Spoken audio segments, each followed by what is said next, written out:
there, I'm your work buddy here to help you tackle all the ups and downs of your professional life. Whether it's dealing with a difficult boss, finding that elusive work life balance, or managing stress, I've got your back, buddy. In this channel, we dive into real life solutions for real workplace challenges. So, if you have ever felt overwhelmed, stuck, or just looking for a way to thrive at work, you are in the right place. Today, we are diving into a critical topic: burnout. You might have heard about it, or maybe you're feeling the weight of it right now. Trust me, I've been there. Burnout isn't just another stress buzzword. It's a real issue that can sneak up on you if you're not careful. Before we get into, make sure to hit that like button if you find this helpful. Subscribe to the channel so you don't miss out the future content, and share it with others who might need this message. Your support helps me bringing more useful insights week after week. Burnout is a term that gets thrown out a lot, but it's often misunderstood. From my experience in HR, I can tell you that burnout is more than just feeling exhausted after a busy week.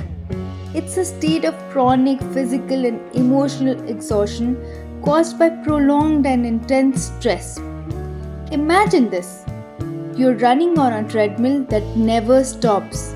No matter how hard you run or how much rest you get, you're still exhausted. That's what burnout feels like. It's a deep sense of depletion that affects your mental, emotional, and physical well-being. It can make everything seem overwhelming and unmanageable. Recognizing burnout is crucial because it often develops gradually.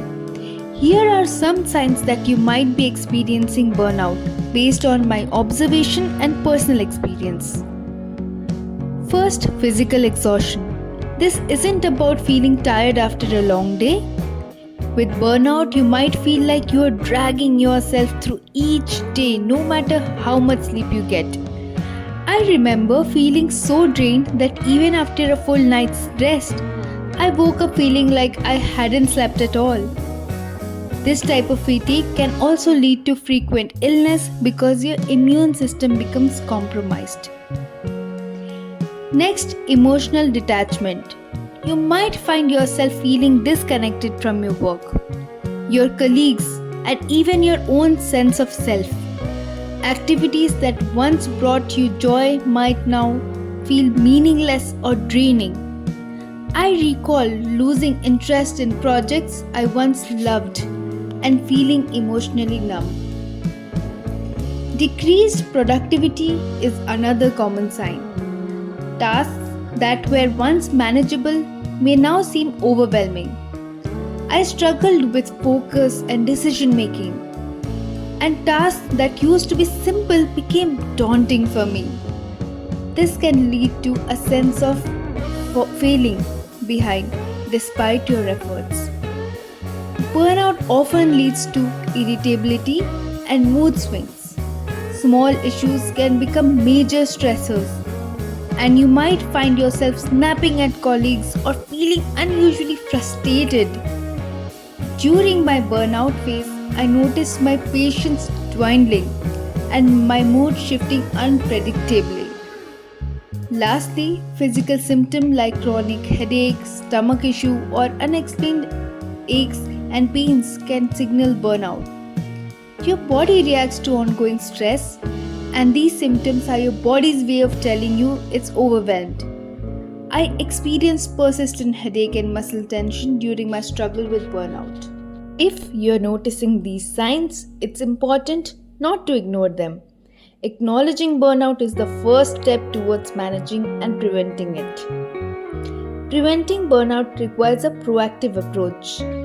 Here are some practical, actionable strategies to help manage stress and prevent burnout from taking over. Set boundaries. Block specific times on your calendar where you won't be available for work. For example, after discussing with your manager, block your calendar from 6 to 8 pm each day for personal time. Communicate your boundaries clearly to your colleagues and stick to them. Second, prioritize self-care. Schedule regular self-care activities just like you would for a work meeting. This could be a daily 30-minute walk, a yoga session, or simply unplugging from all devices for an hour. Make time for activities that recharge you and protect that time fiercely. Third, take regular breaks. Incorporate short breaks through your workday. Use techniques like Pomodoro method where you work for 25 minutes and then take a 5-minute break. Get up, stretch, or step outside for some fresh air. These small breaks can do wonders for your focus and energy. 4. Delegate and share work. If your workload feels overwhelming, look for opportunities to delegate tasks to team members. Work with your manager to identify tasks that can be shared, and don't be afraid to ask for help when needed. You don't have to do it all alone. 5th, seek support. If you're feeling burnt out, talk to someone, whether it's a trusted colleague, a friend, or a mental health professional. Sharing your feeling can provide relief and new perspectives. Don't hesitate to reach out. Having support can make a big difference in managing burnout. Burnout is something many of us will face at some point in our careers. But with the right awareness and strategies, it can be managed and even prevented. Prioritizing your mental health is key to a successful and sustainable career. Alright, thanks for tuning in to this episode of Headspace at Work. If you found this helpful, don't forget to like, subscribe, and share it with others who might benefit. Together, we can create a healthier, more balanced work environment. See you in the next video. Bye.